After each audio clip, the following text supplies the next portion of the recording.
Good morning. So it's very important to watch out for disconnection from our children because of the things that we're doing, and that's why I'm going to talk about trauma and how it should not affect your parenting. Because trauma is what happened to you in life, something that happened to you maybe in your past or your current situation, your relationship, unmet expectations that really hurt you, that affected your brain. And so it's something that I'm studying that I want to share alongside as I'm studying it, that is important to heal from trauma. It's important to let go of your things and the things that has happened to you and move on in life. Because if you don't, you're going to don't, if you don't, it's going to affect the way you parent, it's going to affect the way you relate with your children because you keep on transferring the aggression to them. And if something has happened to me, sometimes I find myself, even when I'm correcting a child, it's just do it, it's as though it's going to affect the relationship entirely because there's going to be this connection. You'll not be able to freely give that love to them. Okay, because you're going to be transferring things.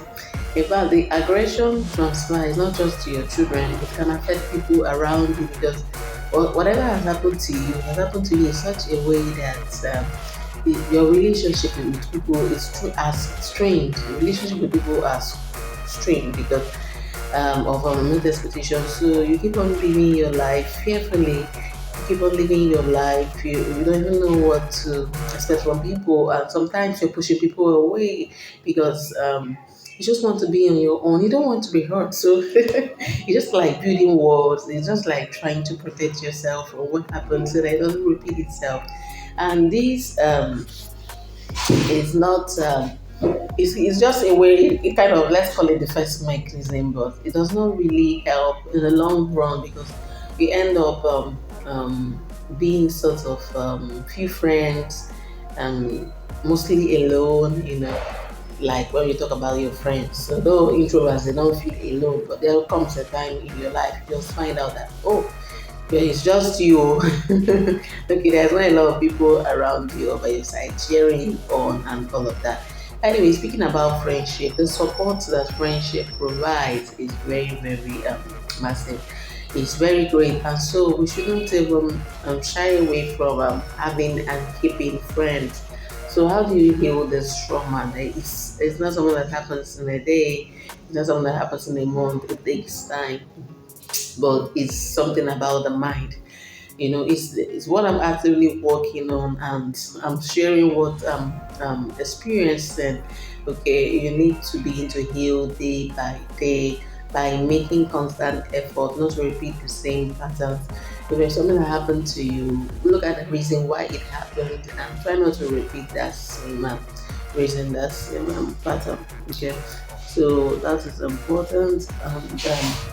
Another thing is to begin to look out for courses, for seminars, for videos that helps you to grow, begin to develop yourself more and more and more. There's no end to self-development. Begin to read books, get therapists, get counselors, get people to support your journey so that you can become better and better each day. Okay, that's it. Now, when it comes to this connection with children, it's mainly because of the trauma that you have faced. That's why you can just mainly disconnect because you don't really know how to give out that love.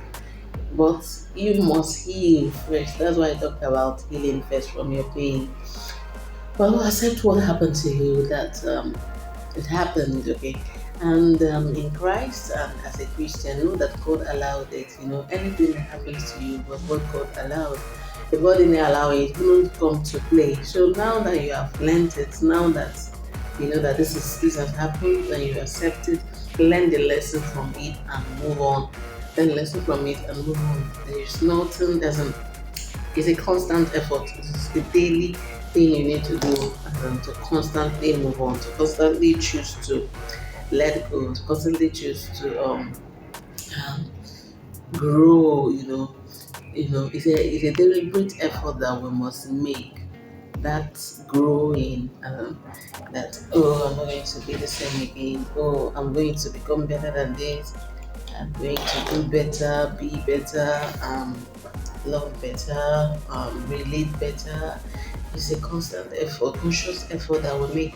Sometimes even when you're coming out of the scene to relate in a particular way, people are like, "Oh, this is strange. This is not you." But you just have to maintain and continue in that line because you know what you want, you know what you're selecting, and every challenges on your path is going to um come down. It's going to bow. If there is a routine you're following, you're to do, therefore you have to keep um, following it. Avoid expectations. You're the only one that have control over your own life and not over people. Don't try to control people. Maybe it could be your personality to control. Sometimes you don't even know that you're controlling the way you're doing things, the way you're saying what you really want, and the way people are feeling. I think that's control. Oh, she's trying to control me. Oh, he's trying to control me. But you don't even see it as that. But you need to look within, understand yourself first. So it's all about self-discovery. Who are you? What are your strengths? What are your weaknesses?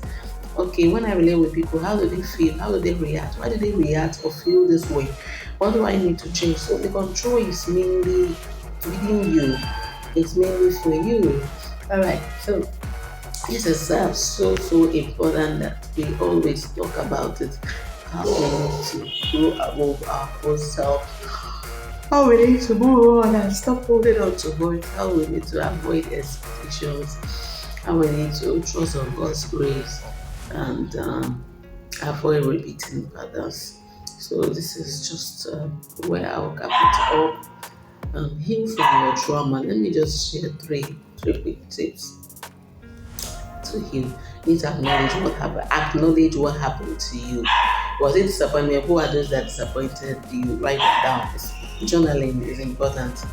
Use your journal to write these things out and to be able to know why they didn't happen. Self-reflection, become aware of the things that are happening around you. And so this is so important. And the third word is find support system. Continue to grow, continue to learn. I've mentioned this in this video, and so this is just about it. If you follow the straight trips consistently, you're going to have the results that you see. So thank you so much for watching today. Like, share, and subscribe till I come your way again. Bye bye.